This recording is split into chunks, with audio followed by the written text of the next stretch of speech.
إن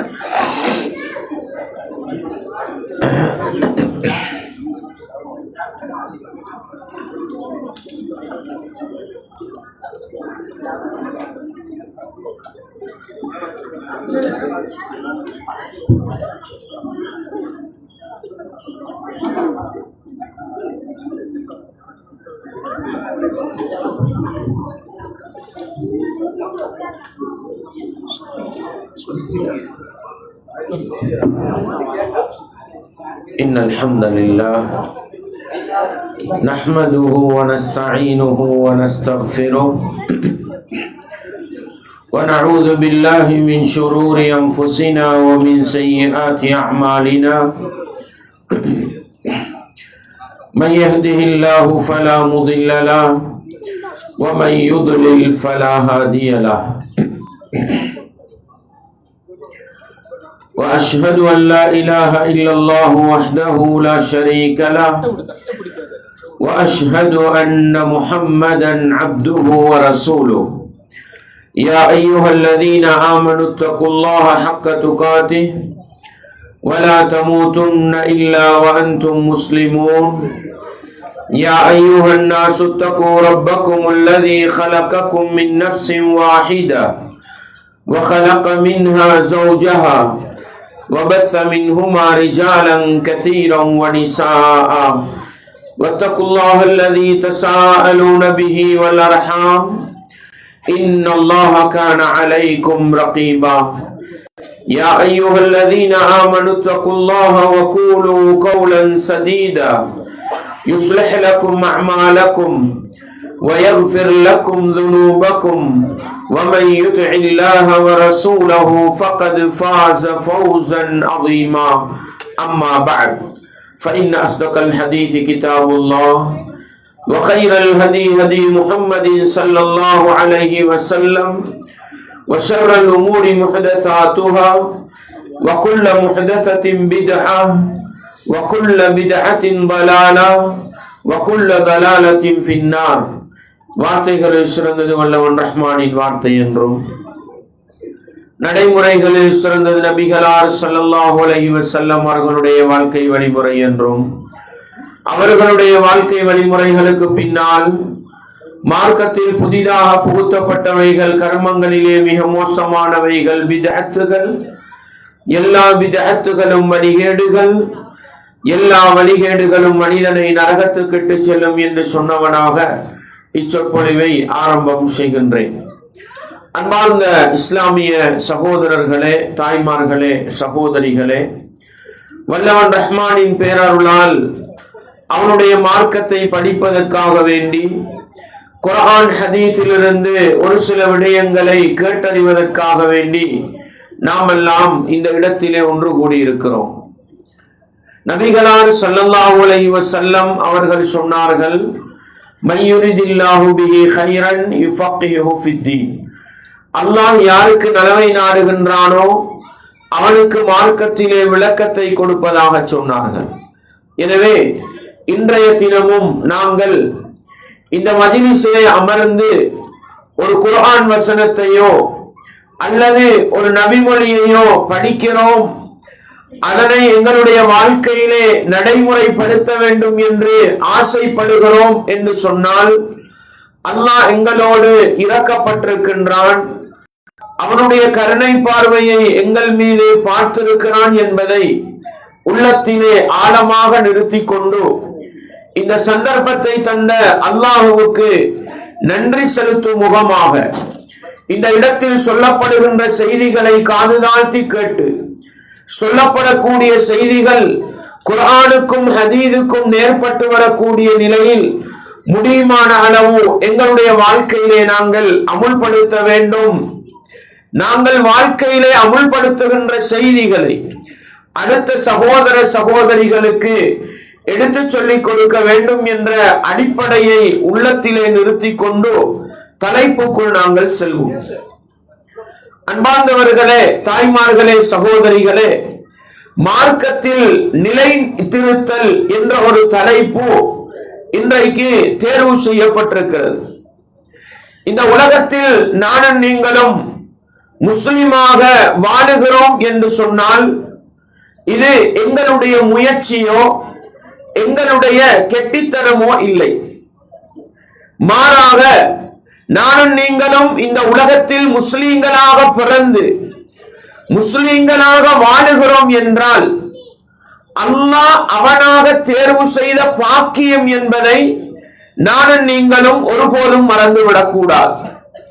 அன்பார்ந்தவர்களே, தாய்மார்களே, சகோதரிகளே, இஸ்லாமிய மார்க்கம் எனக்கும் உங்களுக்கும் கிடைத்திருக்கின்ற அந்த பெருமதியை நானும் நீங்களும் எந்த அளவுக்கு புரிந்து கொள்கிறோமோ, எந்த அளவுக்கு விளங்கி வைக்கிறோமோ, அந்த அளவுக்குத்தான் இஸ்லாத்தை நடைமுறைப்படுத்த போகிறோம், எங்களுடைய வாழ்க்கையில் கடைபிடித்து நடக்க போகிறோம் என்பதை நானும் நீங்களும் ஒருபோதும் மறந்துவிடக் கூடாது. நபிகளாருடைய காலத்திலே முனாஃபிக்குகள் இருந்தார்கள், நயவஞ்சகர்கள் இருந்தார்கள். அவர்கள் என்ன நினைத்தார்கள் தெரியுமா? நாங்கள் இஸ்லாத்திலே இருப்பதுதான் நபி அவர்களுக்கு பலம் என்று நினைத்தார்கள். என்ன நினைத்தார்கள்? நாங்கள் முஸ்லிமாக வாழ்வதும் நாங்கள் இஸ்லாத்தில் இருப்பதும் தான் நபிகளாருக்கு பலம் என்று நினைத்தார்கள். அல்லாஹ் அல் குர்ஆனிலே என்ன தெரியுமா சொல்லி காட்டுகிறான்? குல், நபியே நீங்கள் அவர்களை பார்த்து சொல்லுங்கள். யாரை பார்த்து? யமுன்னூன அலைக அன் அஸ்லமு. அந்த நயவஞ்சகர்கள் சொல்கிறார்கள், நாங்கள் முஸ்லிமாக இருப்பது உங்களுக்கு செய்கிற அருள், உங்களுக்கு செய்கிற உதவி என்று அவர்கள் சொல்கிறார்கள்.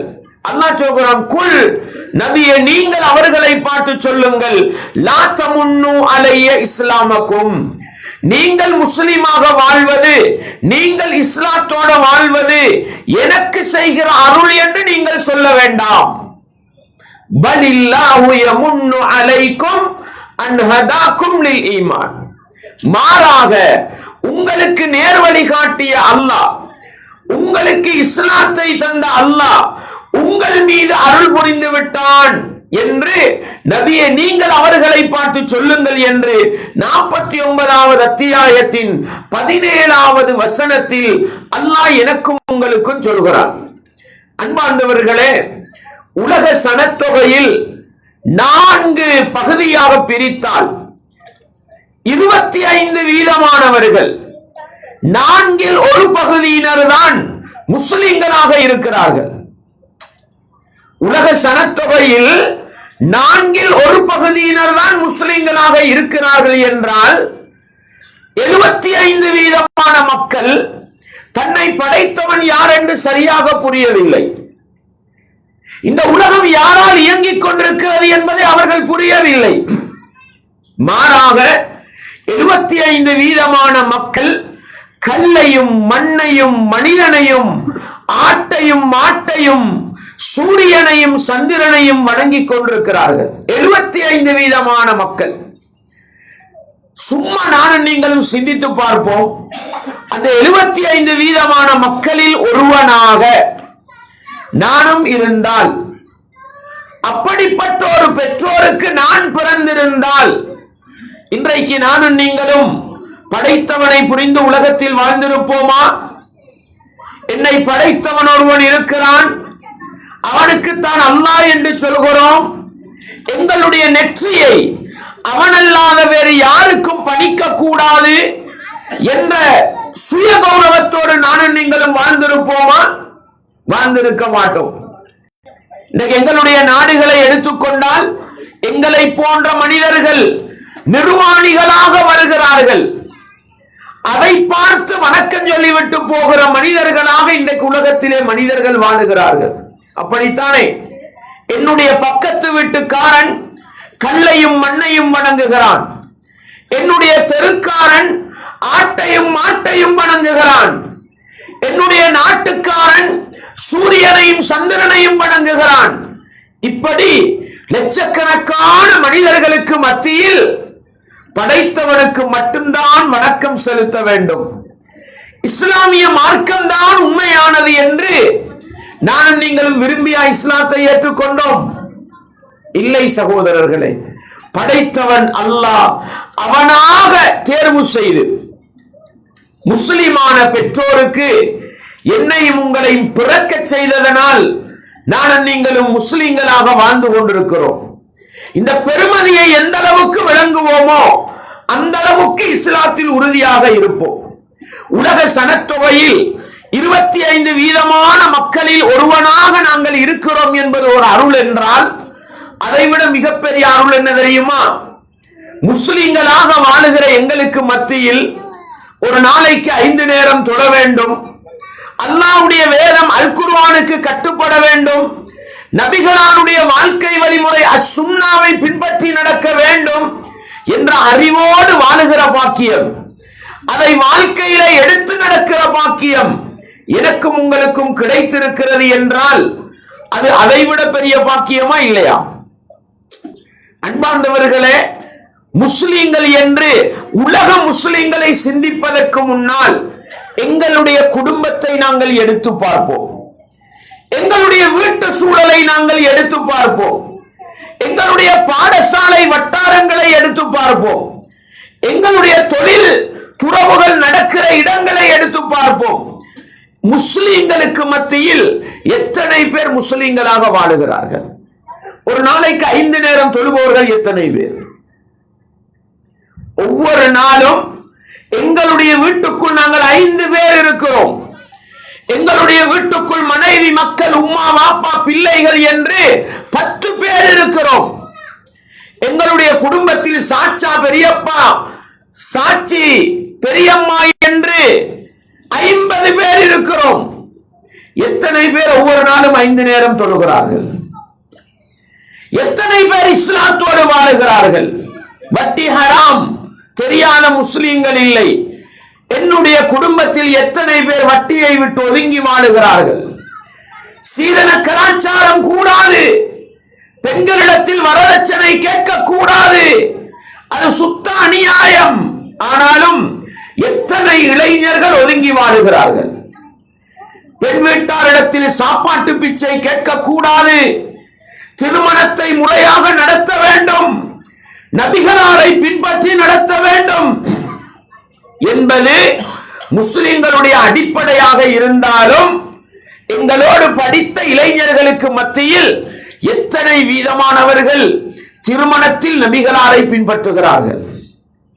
அன்பார்ந்தவர்களே, முஸ்லிம்களை நாங்கள் எடுத்துக்கொண்டாலே எங்களுக்கு சுற்றுச்சூழலில் வாழுகிற முஸ்லிம்கள் எத்தனை வீதமானவர்கள் உண்மையான இஸ்லாத்தை பின்பற்றுகிறார்கள் என்றால், அன்பார்ந்தவர்களே, முஸ்லிம்களுக்குள் ஒரு 25%, அது கூட அதிகம் என்று சொல்கிற அளவுக்குத்தான் நிலைமை இருக்கிறது. நான் கேட்கிறேன் சகோதரர்களே, சினிமா படம் பார்க்க முடியுமா முடியாதா? நாடகம் பார்க்க முடியுமா முடியாதா? சாதாரணமா யோசித்து பார்ப்போமே. நாங்கள் எங்களுடைய வாழ்க்கையை எடுத்து பார்ப்போமே. என்னுடைய மனைவி அரைக்குறை ஆடையோடு இந்த பாதை நடுவே ஆடுகிறாள் என்றால் இதை முஸ்லிம்கள் நானும் நீங்களும் பொருந்திக் கொள்வோமா? பொருந்திக் கொள்வோமா? உங்களுடைய அக்கா, தங்கச்சி அரைக்குறை ஆடையோடு இந்த பாதை நடுவே ஆடுகிறாள் என்றால், இளைஞர்களுக்கு முன்னால் நடந்து செல்கிறாள் என்றால், இளைஞர்கள் நாங்கள் அதை ஏற்றுக்கொள்வோமா? ஏற்றுக்கொள்ள மாட்டோம். என்னுடைய தாய் ஒரு அந்நிய ஆணின் கையை பிடித்துக் கொண்டு நடனம் ஆடுகிறார், இதை நானும் நீங்களும் விரும்புவோமா? விரும்ப மாட்டோம். ஏன்? இது நாகரீகம் அல்ல, இது நல்ல மனிதர்களுடைய பண்பல்ல. இந்த அறிவு அல்லாஹ் எனக்கும் உங்களுக்கும் தந்திருக்கிறான் தானே. ஆனா நாங்க என்ன செய்யறோம்? இன்னொரு பெண்மணி ஆடுகிற பொழுதோ, இன்னொரு தாய் ஆடுகிற பொழுதோ, இன்னொருவனின் சகோதரி அரைக்குறை ஆடையோடு நடனம் ஆடுகிற பொழுதோ அதை பார்த்து ரசிக்கிறோமா? இது ஹராம் என்று யாராவது ஃபத்வா தர வேண்டுமா? இது கூடாது என்று அறிஞர் பேரவை ஃபத்வா தர வேண்டுமா? தேவையில்லை, எல்லோருக்கும் தெரியும். என்னுடைய மனைவியை நீங்கள் அரைக்குறை ஆடையோடு பார்க்கிறீர்கள், இதை நான் விரும்புவேனா? நான் விரும்புவேனா?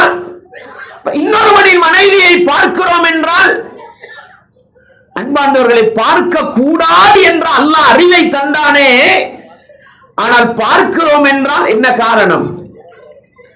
படைத்தவன் ரப்பு எனக்கு இந்த விளக்கத்தை தந்தானே, இஸ்லாத்தின் மூலம் மனித சமூகத்துக்கு சிறந்ததை அல்லாஹ் எனக்கு விளங்கப்படுத்தினானே, அந்த ரப்பு எனக்கு செய்த அருள் என்பதை நானும் நீங்களும் புரிய தவறிவிட்டோம். அதனாலதான் ஹராத்தை செய்கிறோம், பாவத்தை பார்க்கிறோம், மார்க்கத்துக்கு முரணாக நடக்கிறோம் என்றால் இப்படிப்பட்ட முஸ்லிம்களுக்கு மத்தியில் என்னையும் உங்களையும் அல்லாஹ்வுக்கு கட்டுப்படுகின்ற முஸ்லிமாக, நபிகளாரை நேசிக்கிற முஸ்லிமாக அல்லாஹ் வாழ வைத்திருக்கிறான் என்றால் இது அல்லாஹ் செய்த பெரிய அருளா இல்லையா? இந்த அருளை நானும் நீங்களும் புரிய வேண்டும் சகோதரர்களே. இந்த அருளை புரிகிற அளவுக்கு தான் உண்மையான முஸ்லிமாக வாழ போகிறோம். பாருங்கள், அஹ்ஸாப் யுத்தம், கந்தக் யுத்தம் என்று சொல்லுவோம். கந்தக் யுத்தம் எதுக்கு சகோதரர்களே? மதீனாவுக்கு வெளியே இருக்கின்ற அனைத்து இஸ்லாத்தின் விரோதிகளும், மக்காவுல, யமன்ல எல்லா விரோதிகளும் ஒன்று சேர்ந்து ரசூலுல்லாஹ்வையும் சஹாபாக்களையும் அழிப்பதற்கு, இஸ்லாத்தை அடியோடு இல்லாமலாக்குவதற்கு திரட்டி வந்த படைத்தான். அதற்காக நடந்த யுத்தம் தான் அகல் யுத்தம், கந்தக் யுத்தம் என்று சொல்கிறோம். மதீனாவை சுற்றி வளைக்க வந்தார்கள். அந்த நேரத்தில் அல்லாஹ்வுடைய தூதரும் சஹாபாக்களும் எடுத்த முடிவென்ன? அவ்வளவு பெரிய ஒரு படை வந்தால் சஹாபாக்களால் மதீனாவை பாதுகாப்பது என்பது பொறுப்பான ஒரு காரியம். எனவே என்ன செய்தார்கள் என்றால், மதீனாவுடைய ஒரு பகுதி ஈத்தம்பழ மரங்கள் நிறைந்த பகுதி, அதால படைகள் வேகமாக உள்ளுக்கு வர முடியாது. இன்னும் ஒரு பகுதி கற்கள் நிறைந்த பகுதி, குதிரைகள் வேகமாக ஓடி வர முடியாது. ஒரே ஒரு பகுதி இருந்தது, வேகமாக உள்ளே நுழையலாம். ரசூலுல்லாஹ் அவர்களும் சஹாபாக்களும் சேர்ந்து அந்த பகுதியிலே மிகப்பெரிய ஒரு அகழியை தோண்டினார்கள், குழியை தோண்டினார்கள். அதனாலதான் அந்த யுத்தத்துக்கு அகல் யுத்தம் என்று பெயர் வருகிறது. அந்த யுத்தத்தை தோண்டுகிற பொழுது சஹாபாக்களுக்கு சாப்பிடுவதற்கு ஒன்றும் இல்லை. என்ன பண்ணுவாங்க தெரியுமா? அந்த வேலை செய்யற நேரம் பசி உணர்வு வரக்கூடாதுன்றதுக்கு வயிற்றுல ஒரு கல்லை கட்டி கழுவாங்க. இப்படி வேலை செய்கிற பொழுது நபி தோழர்கள் நபிகளார்கிட்ட போய் தன்னுடைய பசியை சொல்லி காட்டுவாங்க. அந்த நேரம் அல்லாஹ்வுடைய தூதர் தன்னுடைய மேலாடையை தூக்கி காட்டுவார்கள். அவர்கள் 2 கற்களை வயிறோடு இணைத்து கட்டி கொண்டிருப்பார்கள். அல்லாஹ்வுடைய தூதர் எல்லாரையும் போன்று வேலை செய்கிறார்கள். மண்ணை அள்ளி அள்ளி வீசுகிறார்கள். அந்த மண்ணுடைய அந்த மணல் தானே, அந்த தூசி பட்டு நபிகளாருடைய அந்த வெள்ளை மேனி நிறம் மாறி போய் இருந்தது. புகாரியிலே வரக்கூடிய அறிவிப்பு 2837. அல்லாஹ்வுடைய தூதர் அந்த நேரத்தில் ஒரு வார்த்தையை சொன்னாங்க. என்ன வார்த்தை தெரியுமா? பாருங்கள், ஏன் இவ்வளவு கஷ்டப்பட்டார்கள் இஸ்லாத்துக்காக? உண்ணுவதற்கு உணவில்லை, சாப்பிடுவதற்கு வழி இல்லை, குடிப்பதற்கு வசதி இல்லை. காபிர்களாக வாழ்ந்திருந்தால் எல்லோரையும் போன்று இருந்துவிட்டு போயிருக்கலாம். அல்லாஹ் தனக்கு மார்க்கத்தை தந்தான், அதை பாதுகாக்க வேண்டும் என்கிற அந்த உணர்வு ஏன் வந்தது? இஸ்லாத்தின் பெருமதியை விளங்கினார்கள், அல்லாஹ் செய்த அருளின் பெருமதியை விளங்கினார்கள். சொன்னார்கள் அல்லாஹ்வுடைய தூதர், லௌலா அன்த மஹ்ததைனா, இறைவா நீ இல்லை என்றால், உன்னுடைய அருள் இல்லை என்றால் நாங்கள் நேர்வழி பெற்றிருக்க மாட்டோம். அர்த்தம் என்ன? அல்லாஹ்வுடைய அருள் கிடைக்கவில்லை என்றால் நாங்களும் இஸ்லாத்தை அழிப்பதற்கு இந்த குழிக்கு வெளியே இருந்திருப்போம். அதுதானே அர்த்தம். நாங்களும் கல்லையும் மண்ணையும் வணங்கிக் கொண்டிருந்திருப்போம். நீதான் எங்களுக்கு நேர்வழி காட்டினாய்.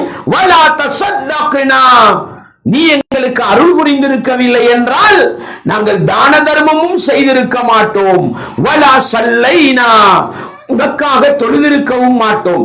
கல்லையும் மண்ணையும் வணங்கிவிட்டு போயிருப்போம். அல்லாஹு அக்பர்! எப்படி ஆழமான அர்த்தமுள்ள ஒரு வார்த்தை என்று பாருங்கள். அன்பார்ந்தவர்களே, இன்னைக்கு நானும் நீங்களும் எந்த ஒரு கட்டத்திலேயாவது சஹாபாக்கள் கஷ்டப்பட்டது போன்று நானும் நீங்களும் உலகத்திலே கஷ்டப்படவில்லை. அதைவிட பன்மடங்கு ஒரு நல்ல வாழ்க்கை தான் வாழ்ந்து கொண்டிருக்கிறோம். இல்லையா? ஒரு நாளிலாவது அல்லாஹ் எங்களுக்கு செய்த பெரிய அருள் நான் முஸ்லிமாக வாழ்வது என்று சிந்தித்து உணர்வு பெறுகிறோமா? சிந்தித்து உணர்வு பெறுகிறோமா? அன்பார்ந்தவர்களை, படித்த பெரிய பட்டதாரி, உலகத்தை ஆய்வு செய்கிற விஞ்ஞானி, செவ்வாய் கிரகத்தை ஆய்வு செய்கிற விஞ்ஞானி, உங்களுடைய நாட்டிலிருந்துதான் செவ்வாய் கிரகத்துக்கு ஒரு பெண்மணி போனார், அப்படித்தானே? ஆனா படைச்சவன் ரப்புக்கு சுஜூது செய்த பாக்கியம் இல்லை. கல்லையும் மண்ணையும் கும்பிடுகிற பாக்கியம் என்றால் அவ்வளவு அறிவு கொடுக்கப்பட்ட மனிதனுக்கு இல்லாத பாக்கியம். படைத்தவன் ரப்பை வணங்குகிற பாக்கியத்தை அல்லாஹ் தந்தானே, அந்த ரப்புக்கு நான் கட்டுப்பட்டு வாழ வேண்டும், அந்த ரப்புடைய மார்க்கத்தை எல்லா நிலையிலும் என்னுடைய வாழ்க்கையிலே பின்பற்றி நடக்க வேண்டும் என்கிற அந்த உணர்வோடு நானும் நீங்களும் வாழுகிறோமா?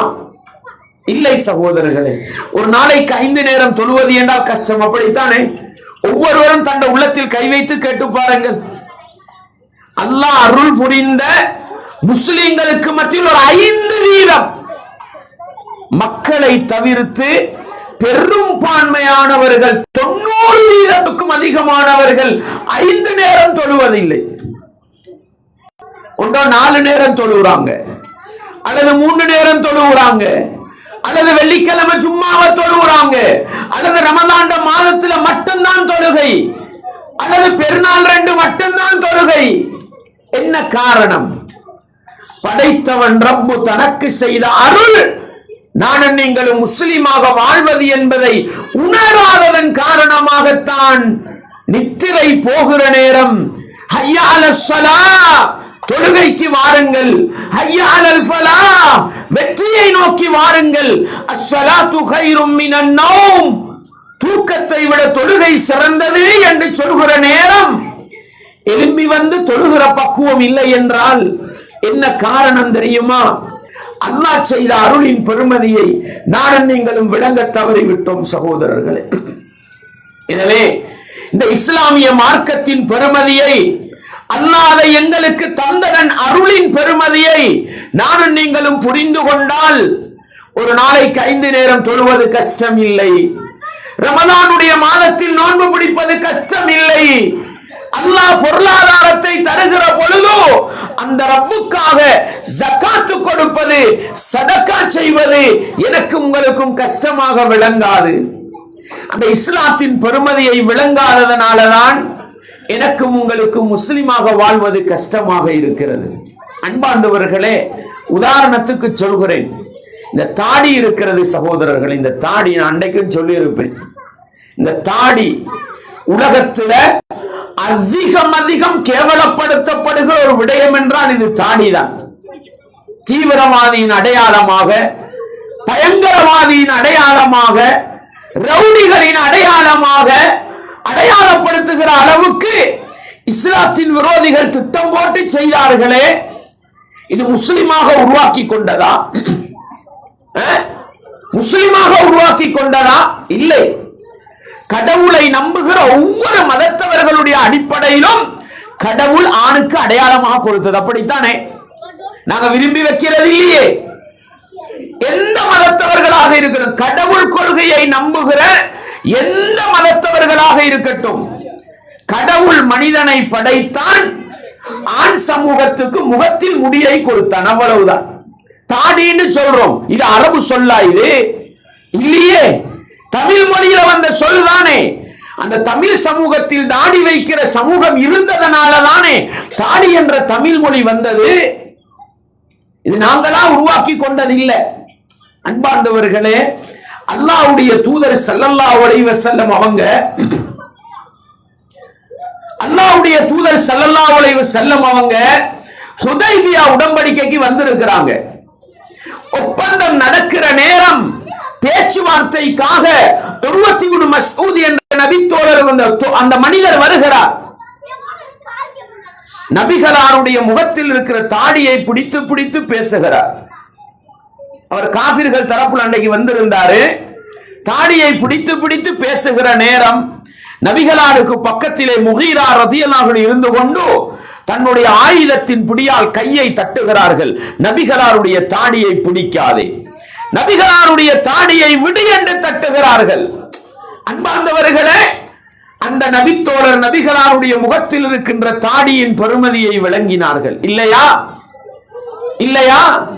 நான் கேட்கிறேன் சகோதரர்களே, பொருளாதாரம் செலவழிக்காமல், நேர காலம் செலவழிக்காமல், எந்த தியாகமும் செய்யாமல் சும்மா கிடைக்கிற இந்த சுன்னத்தான தாடியை வைப்பது எனக்கும் உங்களுக்கும் இன்பமாக இருக்கிறதா? சுமையாக இருக்கிறதா?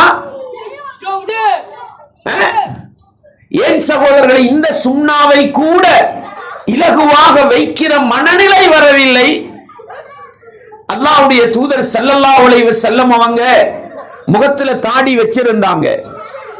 சொன்னாங்க, யூதர்கள் கிறிஸ்தவர்களுக்கு மாறு செய்யுங்கள், நெருப்பு வணங்கிகளுக்கு மாறு செய்யுங்கள், மீசையை கத்தரித்துக் கொள்ளுங்கள், தாடியை தொங்க விடுங்கள் என்று சொன்னார்கள். நான் கேட்கிறது என்னண்டா சகோதரர்களே, ஒரு பட நடிகன் தாடி வைத்தால் அதுபோன்று தாடி வைப்பது இன்பமாக இருக்கிறதா இல்லையா? ஒரு விளையாட்டு வீரன் தாடி வைத்தால் அது எங்களுக்கு சந்தோஷமாக இருக்கிறதா இல்லையா? அல்லாஹ்வுடைய தூதர் வச்சாங்க. நானும் நீங்களும் முஸ்லிமாக வாழ்வதற்கு தியாகம் செய்த சஹாபாக்கள் வச்சாங்க. இப்னு உமர் ரலியல்லாஹு அன்ஹு நபிகளார் மரணிக்கிற பொழுது ஒரு இளைஞர் என்ன சொன்னார்? நான் ஹஜ்ஜுக்கும் உம்ராவுக்கும் சென்றால் ஒரு பிடி பிடித்து அதற்கு மேலுள்ள முடியை எடுப்பேன் என்று சொன்னார்கள். ஒரு புடி அளவுக்கு தாடி இருந்ததா இல்லையா? ஆனால் எங்களுக்கு வைப்பது கஷ்டமாக இருக்கிறதே.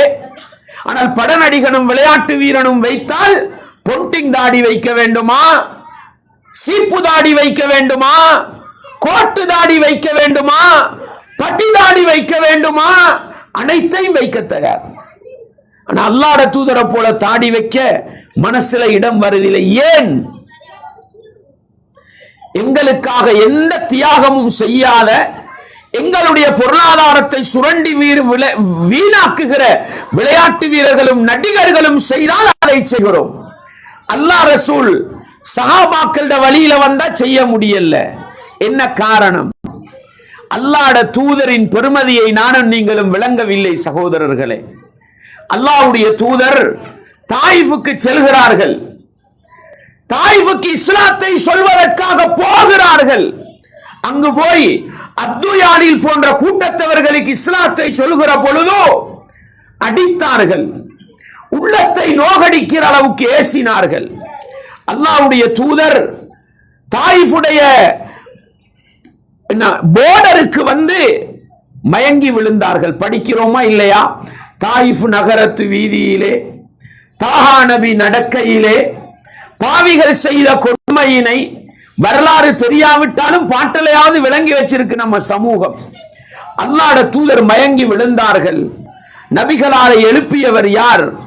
ஜிப்ரீல் அலைஹிஸ்ஸலாம் அவர்கள் எழுப்பி சொன்னார்கள், முஹம்மதே, மலைகளுக்கு பொறுப்பான மலக்கை அழைத்து வந்திருக்கிறேன்.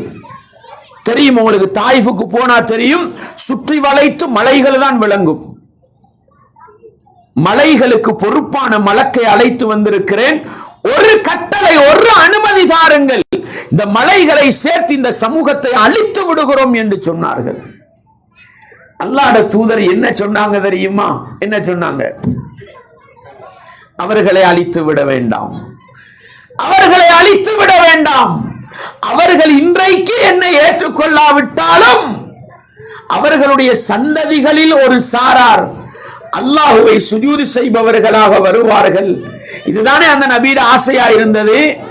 நபி அவர்கள் உலகத்தில் வாழும் பொழுதோ நானும் நீங்களும் வாழுகிற நாடு இஸ்லாத்திலே இருந்ததா? இஸ்லாத்திலே இருந்ததா? இல்லை.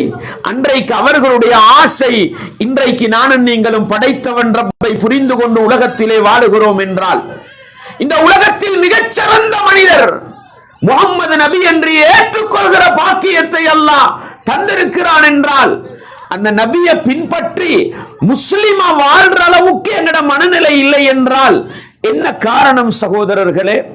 இஸ்லாத்தின் பெருமதியை நானும் நீங்களும் விளங்கவில்லை என்பதுதான். எனவே மார்க்கத்தில் உறுதியாக இருக்க வேண்டும் என்று விரும்புகிற நானும் நீங்களும் அல்லாஹ் எங்களுக்கு தந்த அருள், எங்களுடைய நபி எங்களுக்கு வந்த அருள் அருள் என்பதை புரிந்து கொண்டால் தான் மார்க்க அடிப்படையில் வாழ்வது இன்பமாக இருக்கும், இலகுவாக இருக்கும் என்பதை நானும் நீங்களும் ஒருபோதும் மறந்துவிடக் கூடாது. அதனாலதான் ரசூலுல்லாஹ் ஸல்லல்லாஹு அலைஹி வஸல்லம் அவர்கள் சொன்னார்கள், ஸலாஸுன், மூன்று விடயங்கள் இருக்கின்றன, மன் குன்ன ஃபீஹி வஜத பிஹின்ன ஹலாவத்தல் ஈமான், அந்த மூன்று விடயங்களும் யாரிடத்தில் இருக்குமோ அவர் ஈமானின் இன்பத்தை கண்டுகொண்டவர் என்று சொன்னார்கள். ஈமான் இன்பம், ஈமானுடைய ருசி, ஈமானுடைய டேஸ்ட் விளங்கினவர்கிட்ட மூணு அடையாளம் இக்கிதுண்டாங்க.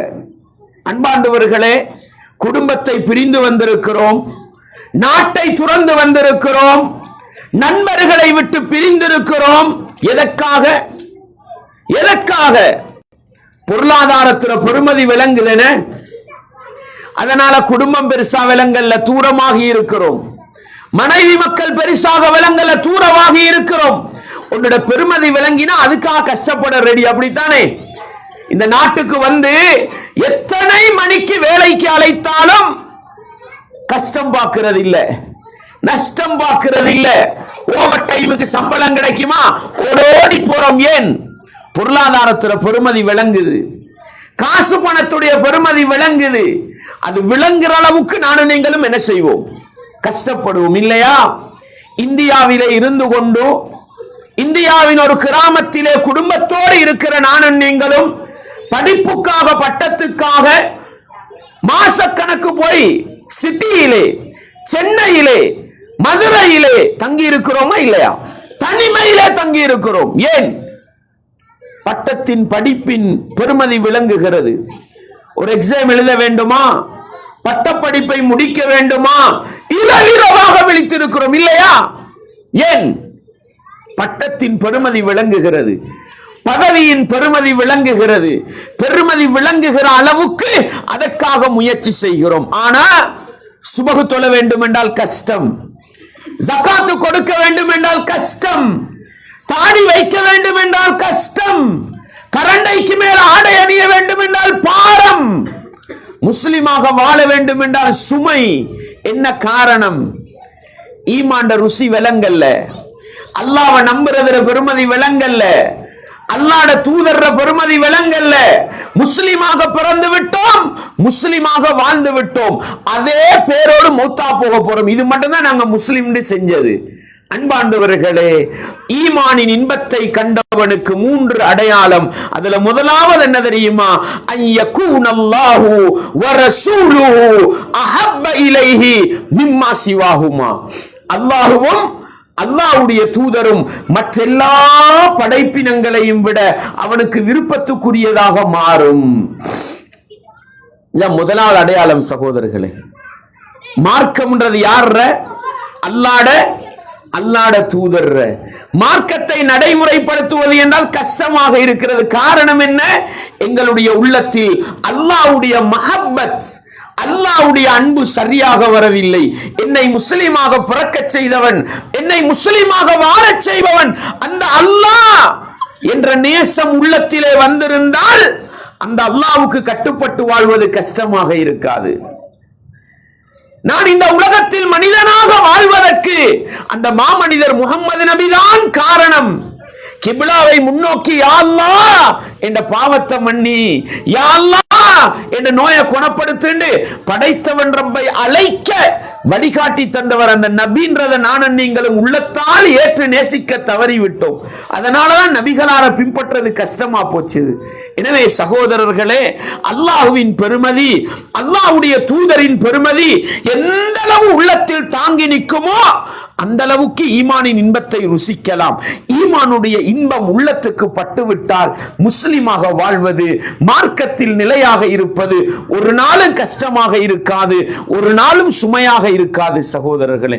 அதனாலதான் அல்லாஹுவை நம்புகின்ற, அல்லாஹுவை அஞ்சி வாழுகின்ற, முகம்மது நபி அவர்களை பின்பற்றி வாழுகிற அந்த உத்தமர்கள், உண்மையான இறையச்சம் உள்ளவர்களின் அடையாளம் மார்க்கத்தில் நிலைத்திருத்தல் என்ற அந்த பண்பு சகோதரர்களே, என்ன சூழ்நிலை மாறினாலும் என்ன நிலைமை வந்தாலும் அல்லாஹ்வுடைய மார்க்கத்தை அவர்கள் விட்டுக் கொடுக்க மாட்டார்கள். அதிலே உறுதியாக இருப்பார்கள்.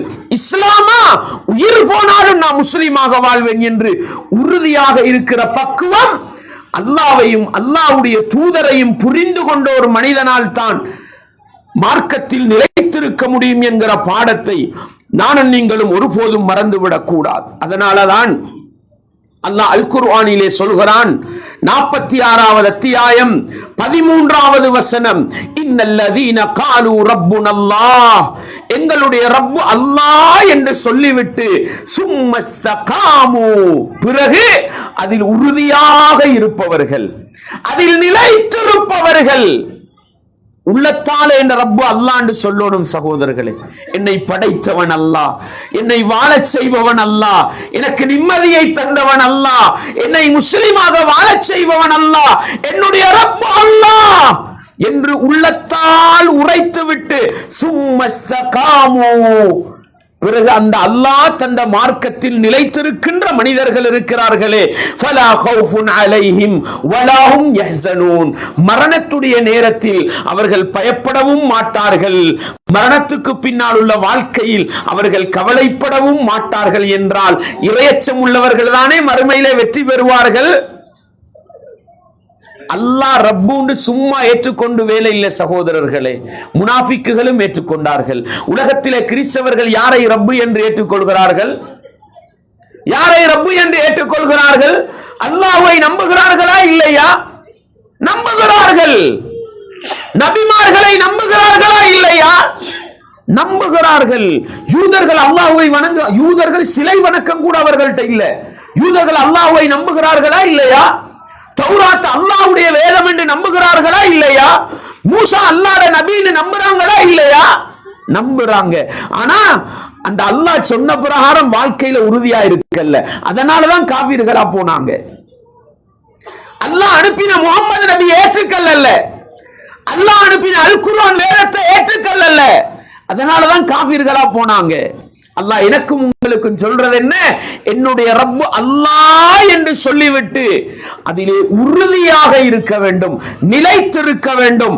அல்லாஹ் சொல்கிறான் பாருங்கள், 41வது அத்தியாயம் 30-31வது வசனம், இன்னல்லதீன காலு ரப்புனல்லாஹ், எங்களுடைய ரப்பு அல்லாஹ். ரப்புண்டா யார் சகோதரர்களே? ரப்புண்டா யாரு? என்னை படைத்து பரிபாலிப்பவன், என்னை முஸ்லிமாக படைத்தான், என்னை முஸ்லிமாக வாழச் செய்கிறான் அந்த ரப்பு அல்லாஹ் என்று சொல்லிவிட்டு அவனுடைய மார்க்கத்தில் நிலையாக இருப்பவர்கள் இருக்கிறார்களே, தத்தனஸ்ஸலு அலைஹிமுல் மலாயிகா, அந்த நல்ல மனிதர்கள் மரணிக்கிற பொழுதோ மலக்குமார்கள் அவர்களிடத்தில் வருவார்கள். என்ன நற்செய்தி சொல்வார்கள் தெரியுமா? அல்லாஹ் தகாஃபு, நீங்கள் பயப்பட வேண்டாம், வலா தஹ்ஸனு, நீங்கள் கவலைப்பட வேண்டாம், வ அப்ஷிரு பில் ஜன்னத்தில் லதி குன்தும் துஅதுன், உங்களுக்கு வாக்களிக்கப்பட்ட சுவர்க்கம் இருக்கிறது என்ற நற்செய்தியை பெற்றுக் கொள்ளுங்கள் என்று மரண தருவாயில் நற்செய்தி சொல்லியவர்களாக எங்களுடைய உயிரை கைப்பற்றுவார்களாம். சொல்லுவார்கள், நஹ்னு அவுலியாஉக்கும் ஃபில் ஹயாத்தி துன்யா வ ஃபில் ஆখিরা. அந்த மலக்குமார்கள் உண்மையான முஃமின்கள், மார்க்கத்தில் நிலைத்திருக்கின்ற அந்த மனிதர்களுக்கு உலகத்திலும் உற்ற நண்பர்களாக இருப்பார்கள், மறுமையிலும் பாதுகாவலர்களாக இருப்பார்கள் என்று சொல்லியவர்களாக உயிரை கைப்பற்றுவார்களாம். அன்பார்ந்தவர்களே, நானும் நீங்களும் இன்றைக்கு உலகத்திலே வாழுகிறோம். அடுத்த வினாடி உலகத்திலே வாழ்வோமா? அடுத்த நிமிடம் உயிரோடு வாழ்வோமா? நாளை காலை எழும்புவோமா? இந்த ரமதானுடைய மாதம் முடிகிற வரை வாழுவோமா? சொல்ல முடியாது. மரண தருவாயிலே நானும் நீங்களும் வெற்றி பெற வேண்டும் என்றால், நல்ல செய்திகளை கேட்டவர்களாக மரணிக்க வேண்டுமானால், எங்களுடைய ரப்பு அல்லாஹ் என்று சொல்லிவிட்டு அவனுடைய மார்க்கத்தில் நிலைத்திருப்பவர்களுக்குத்தான் அந்த பாக்கியம் கிடைக்கும் என்பதை நானும் நீங்களும் மறந்துவிடக் கூடாது. அதனாலதான் மூமின்களை அழைத்து அல்லாஹ் அறிவுரை சொல்கிறான், யா அய்யுஹல்லதீன ஆமனு, ஈமான் கொண்டவர்களே, ஈமான் கொண்டவர்களே என்று குர்ஆன்ல வாரது அரபு வாசகம் யா அய்யுஹல்லதீன ஆமனு. அன்பார்ந்தவர்களே, ரமலானிலே நாங்கள் எல்லோரும் குர்ஆன் ஓதுவோம். ஓத வேண்டும் சகோதரர்களே, ஓத வேண்டும். குர்ஆனை ஓதுகிற நேரம் யா அய்யுஹல்லதீன ஆமனூன்றத நீங்க ஓதினால், அப்படி ஒரு அரபு வாசகத்தை வாசித்தால் விளங்குங்கள் அதனுடைய அர்த்தம் என்ன. முஃமின்களே என்று அல்லாஹ் அழைக்கிறான். யாரை அழைக்கிறான்? சஹாபாக்களையா, தாபிஈங்களையா, தபவு தாபிஈங்களையா, நல்ல மனிதர்களையா? யாரை அல்லாஹ் அழைக்கிறான்? அல்லாஹுவை நம்பிய, அல்லாஹ்வுடைய தூதரை நம்பிய, குர்ஆன் என்னுடைய வேதம் என்று உள்ளத்தினால் ஏற்றுக்கொண்டிருக்கின்ற என்னையும் உங்களையும் தான் அல்லாஹ் அழைக்கிறான். மூமின்களே என்று அல்லாஹ் அழைக்கிறான். நான் உங்களை கூப்பிடுறேன், உங்களோட பேரை சொல்லி என்ன செய்வீங்க? திரும்பி பார்ப்பீங்க என்ன சொல்ல போறாரு. அப்படித்தானே? அப்படித்தானே? அல்லாஹ் என்னையும் உங்களையும் அழைத்தால் எப்படிங்க போகணும்? காதுல கேட்காத செவிட மாதிரி போகணுமா? இல்லை சகோதரர்களே, மூமின்களே என்று அழைக்கிற நேரம் ஏண்ட ரப்பு காலு ரப்புன் அல்லாஹ், ஏண்ட ரப்பு அல்லாஹ்ன்னு சொல்லிட்டு அதுல நிலையாக இருப்பார்களே.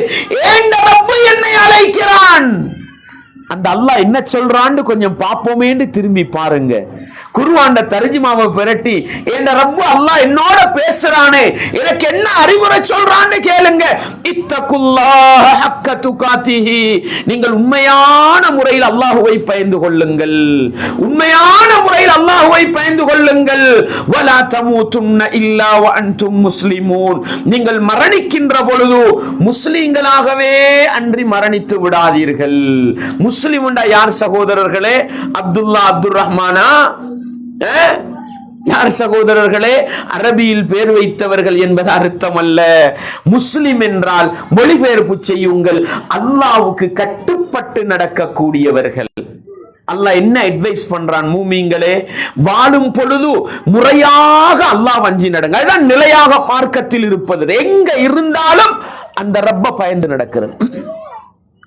சிறைச்சாலையிலே கொண்டு போய் போட்டாலும் 5 மணி என்ற ரப்புக்கு நான் சுஜூது செய்யணும். கட்டி வச்சிருக்கிறாங்க, சுஜூது செய்ய முடியாது, இடுப்பை வளைக்க முடியாது, நெற்றியை குனிக்க முடியாது. என்ற ரப்புக்கு நான் தொழுகிறேன். போதும் சகோதரர்களே, போதும் சகோதரர்களே. ஏன்? என்ற ரப்புக்கு நான் எந்த நிலையில இருந்தாலும் அந்த ரப்பை பயப்படுவேன், அந்த ரப்புக்கு கட்டுப்படுவேன்றதுதான் மார்க்கத்திலே நிலைத்திருப்பது. அதுதான் சரியான இறையச்சம் சகோதரர்களே. அதே நிலையில் வாழுகிற எனக்கும் உங்களுக்கும் எந்த வினாடி மரணம் வந்தாலும் முஸ்லிமா மரணிக்கலுமா எழதா? அல்லாஹ்வுக்கு கட்டுப்பட்டவரா மரணிக்கலுமா எழதா? அதைத்தான் அல்லாஹ் என்னிடத்திலும் உங்களிடத்திலும் விரும்புகிறான். இதுதான் உண்மையான முஃமின், இறையச்சம் உள்ளவர்களின் பண்பு. வாழும் பொழுது அந்த ரப்பை உள்ளத்திலே ஏற்று ஒவ்வொரு வினாடியையும் எல்லா நிலைகளிலும் மார்க்கத்தில் உறுதியாக இருப்பார்கள். எந்த வினாடி மரணித்தாலும் அந்த ரப்புக்கு கட்டுப்பட்டவர்களாக மரணிப்பார்கள். இப்ராஹிம் நபி அவர்களுடைய வரலாற்றை படிக்கிறோமா இல்லையா? இப்ராஹிம் நபியுடைய வரலாற்றை படிக்கிறோமா இல்லையா? அன்பார்ந்தவர்களே, தொழுகையை ஆரம்பித்தால் வஜ்ஜஹ்து வஜ்ஹிய லில்லதி என்று ஓதுகிறோம். அப்படித்தானே பெரும்பாலும் அதை ஓதுவோம், துஆஉல் இஸ்திஃப்தா. இது யார் கொள்கை? யார் பிரகடனம் செய்தது? சூரத்துல் அன்ஆமை புரட்டி படியுங்கள். இப்ராஹிம் நபி அவர்கள் சூரியனையும் சந்திரனையும் நட்சத்திரங்களையும் வணங்கிய சமூகத்துக்கு எதிராக நீங்கள் வணங்குகிற கடவுள்கள் எல்லாம் பொய், வஜ்ஜஹ்து வஜ்ஹிய லில்லதி ஃபத்தரஸ் ஸமாவாதி வல் அர்த ஹனீஃபா வமா அன மினல் முஷ்ரிகீன் என்ன சொன்னார்கள்? அல்லாஹ்வுக்கு இணை வைக்காத நிலையில் சத்தியத்தின் பக்கம் சாய்ந்தவராக வானங்களையும் பூமியையும் படைத்த அல்லாஹ்வை நோக்கி என்னுடைய முகத்தை நான் திருப்புகிறேன் என்று கொள்கை பிரகடனம் செய்த வார்த்தை தான் அந்த இப்ராஹிம் நபியுடைய வார்த்தை. தொழுகையிலே நானும் நீங்களும் சொல்கிறோம். தொழுகையை முடிக்கிறோம் எப்படி சகோதரர்களே? அல்லாஹும்ம ஸல்லி அலா முஹம்மதின் வ அலா ஆலி முஹம்மதின் கமா ஸல்லைத அலா இப்ராஹிம் வ அலா ஆலி இப்ராஹிம். இறைவா, நீ இப்ராஹிம் அவர்களுக்கும் அவர்களுடைய குடும்பத்தவர்களுக்கும் எப்படி அருள் புரிந்தாயோ அதுபோன்று முஹம்மது நபிக்கும் அவங்களோட குடும்பத்துக்கும் அருள் புரின்னு துஆ கேட்டு தானே மௌத்தா போறோம். அந்த இப்ராஹிம் நபியை பத்தி அல்லாஹ் சொல்றான், இது கால லஹு ரப்புஹு அஸ்லிம். அந்த இப்ராஹிமுடைய ரப்பு அல்லாஹ் இப்ராஹிம் நபியை பார்த்து அஸ்லிம். முஸ்லிம் என்றது பெயர் சொல்லு சகோதரர்களே. முஸ்லிம் என்றது அல்லாஹ்வுக்கு கட்டுப்பட்டு நடக்கக்கூடியவன் பெயர் சொல். அஸ்லிம் என்றது ஏவல் வினை, நீ முஸ்லிம் ஆகிவிடு. அர்த்தம் என்ன? அல்லாஹ் சொல்கிறான், இப்ராஹிமே அல்லாஹ்வுக்கு நீ கட்டுப்படு என்று சொல்கிற பொழுது அஸ்லம்து லிரப்பில் ஆலமீன், இந்த அகிலத்தவர்களை படைத்து பரிபாலிக்கின்ற அந்த ரப்புக்கு நான் கட்டுப்பட்டு நடக்கின்ற முஸ்லிமாகி விட்டேன் என்று சொன்னார்கள். அப்படியே வாழ்றாங்க. மரண தருவாயில அவர்களும் அவர்களுடைய பேரப்பிள்ளை யாக்கூப் நபி அவர்களும் தண்ட பிள்ளைகளை அழைத்து மரண தருவாயில என்ன தெரியுமா சொன்னாங்க? அல்லாஹ் சொல்கிறான், வவஸ்ஸா பிஹா இப்ராஹீமு பனீஹி, அல்லாஹ் கொடுத்த மார்க்கத்தை இப்ராஹிம் நபி அவர்கள் மரண தருவாயில் தன்னுடைய பிள்ளைகளுக்கு அட்வைஸாக சொன்னார்கள். யாக்கூப் நபி அவர்களும் மரண தருவாயிலே சொன்னார்கள் என்ன? இன்னல்லாஹ ஸஃபா லகுமுத்தீன், அல்லாஹ் உங்களுக்கு மார்க்கத்தை தேர்வு செய்திருக்கிறான். என்ன மார்க்கம் சகோதரர்களே? அல்லாஹ் தேர்வு செய்த மார்க்கம் என்ன? ரதீது பில்லாஹி ரப்பன் வ பில் இஸ்லாமி தீனன். இதங்கட கொள்கைதானே. அல்லாஹ்வை ரப்பாக ஏற்றோம், மார்க்கம் இஸ்லாம் என்ற மார்க்கத்தை திருப்தியோடு ஏற்றுக்கொண்டோம். அப்படித்தானே? வ ரதீது லகுமுல் இஸ்லாம தீனா, அல்லாஹ் உங்களுக்கு தேர்வு செய்த மார்க்கம் இஸ்லாம். இப்ராஹிம் நபியும் யாக்கூப் நபியும் தண்ட புள்ள குட்டிக்கு சொல்றாங்க, அல்லாஹ் உங்களுக்கு தேர்வு செய்த மார்க்கம் இஸ்லாம்.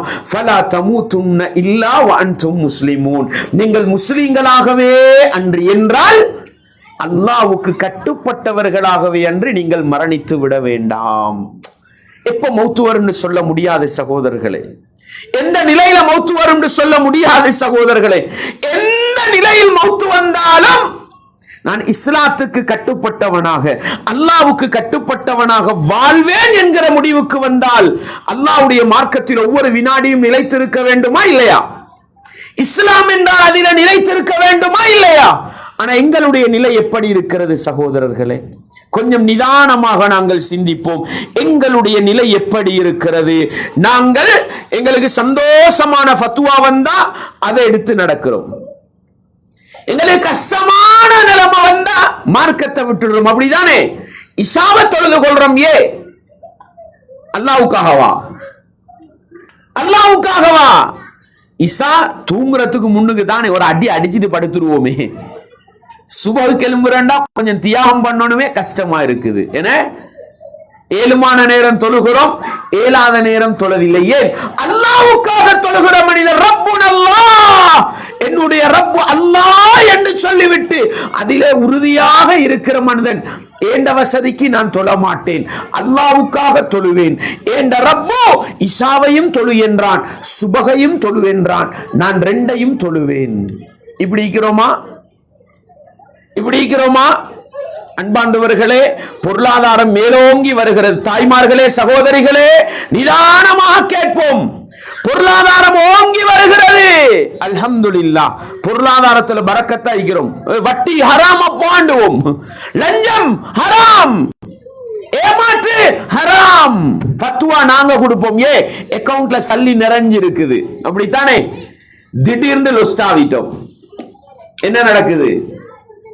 10 பேரு என்னங்க நீங்க வட்டி எடுக்கலாமா? என்னதான் பண்றது? கடன் தானதுக்கு ஒத்தருமே இல்லையே. மனைவிட நகையை கொண்டு போய் அடகு வச்சுட்டு கடன் வாங்குறோம் இல்லையா? செல்வ செழிப்போடு இருக்கும் பொழுது வட்டி ஹராம் என்று விளங்குகிறது.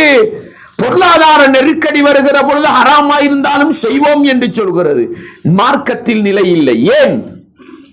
அன்பாண்டவர்களே, அப்படியே பேங்குக்கு சென்று வங்கிக்கு சென்று பணத்தை எடுத்துக்கொண்டு வருகிற பொழுது வாகனத்தில் முட்டுண்டு மரணித்தால் எங்களுடைய கடைசி முடிவு என்ன?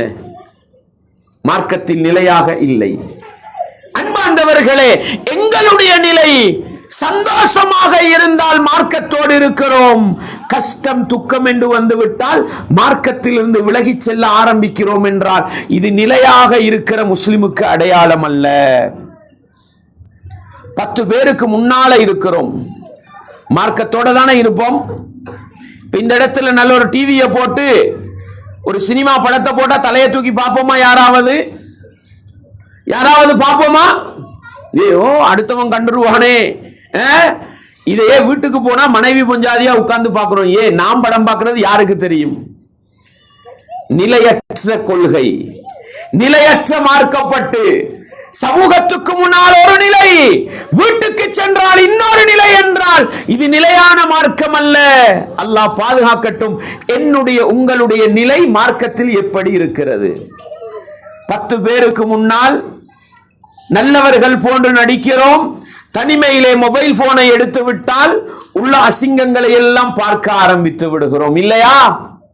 அன்பாண்டவர்களே, பாதையிலே நடந்து செல்கிற நேரம் 2 பேர் 3 பேர் போகிற நேரம் ஒரு அந்நிய பெண் குறுக்கே வந்தால் சுஜூதிலே தலையை போட்டுக் கொள்கிறோம்.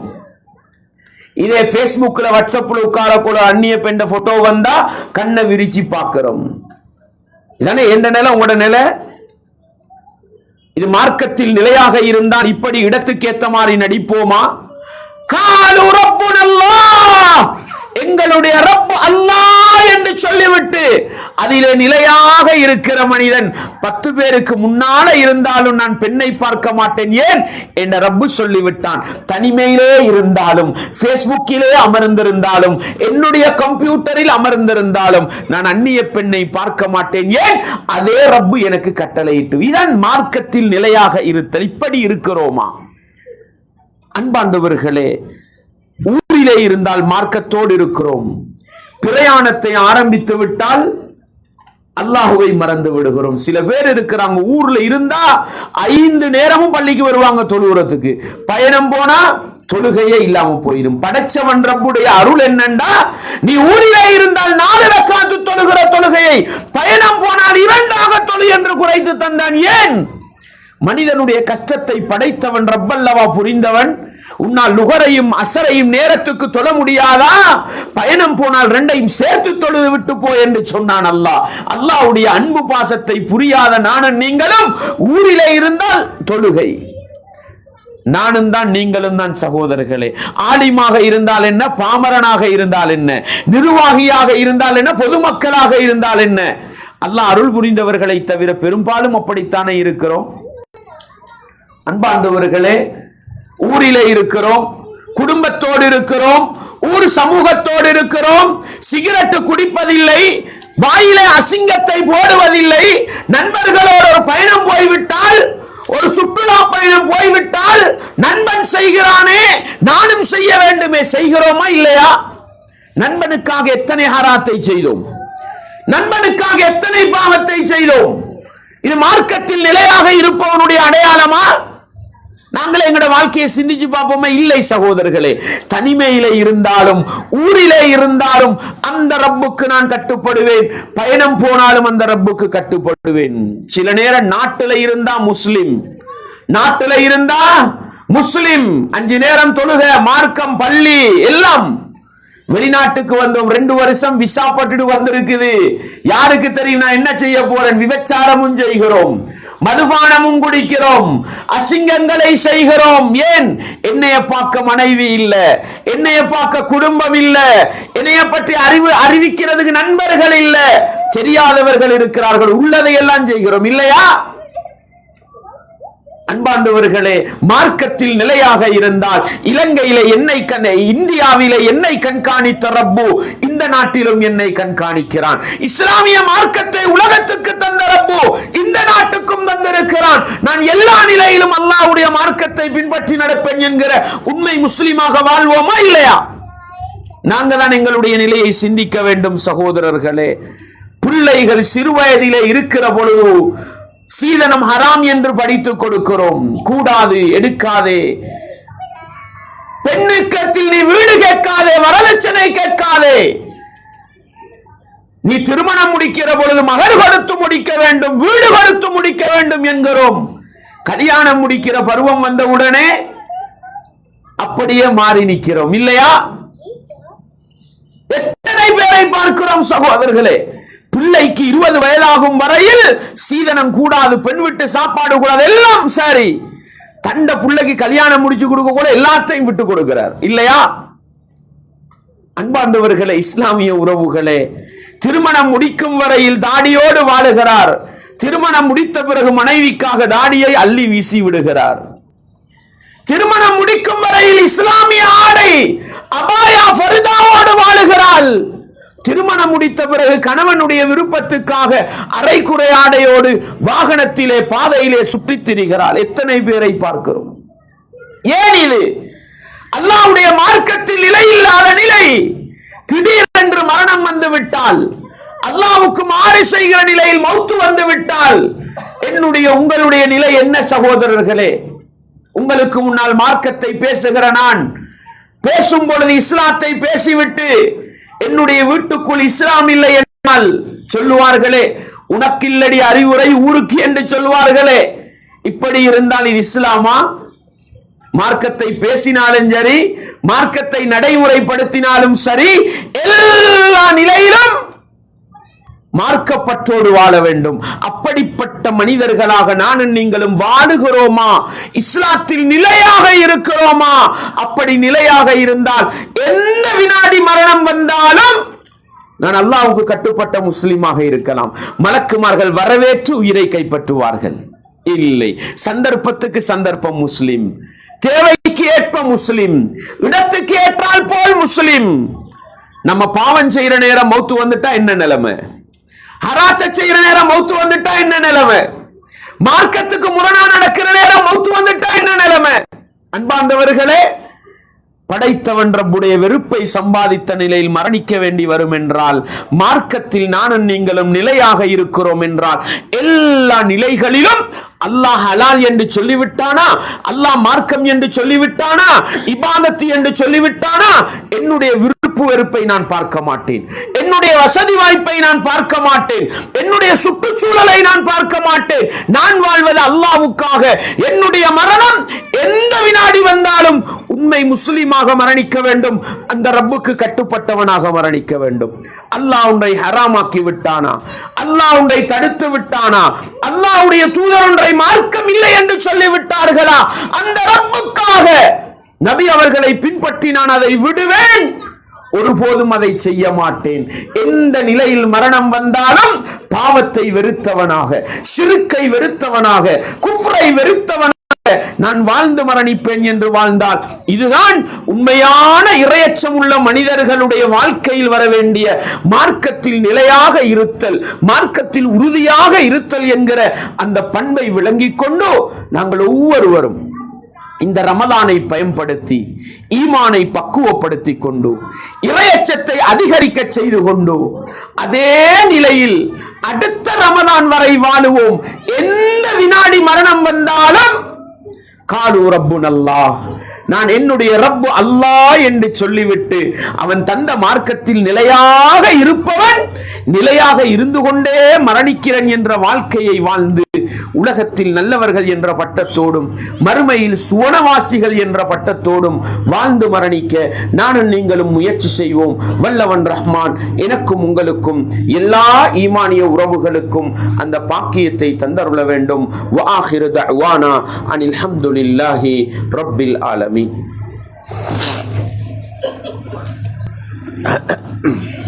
யா ரப்.